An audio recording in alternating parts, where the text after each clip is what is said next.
મોટા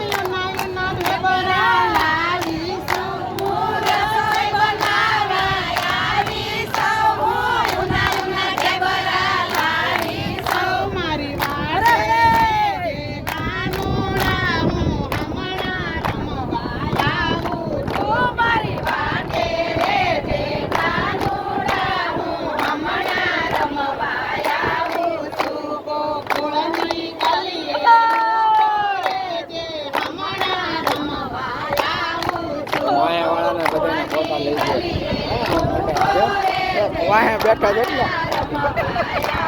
એટલે નજીક લઈ લો લ્યો લો નજીક લઈ લો ના ના લઈ લીધો ને નજીક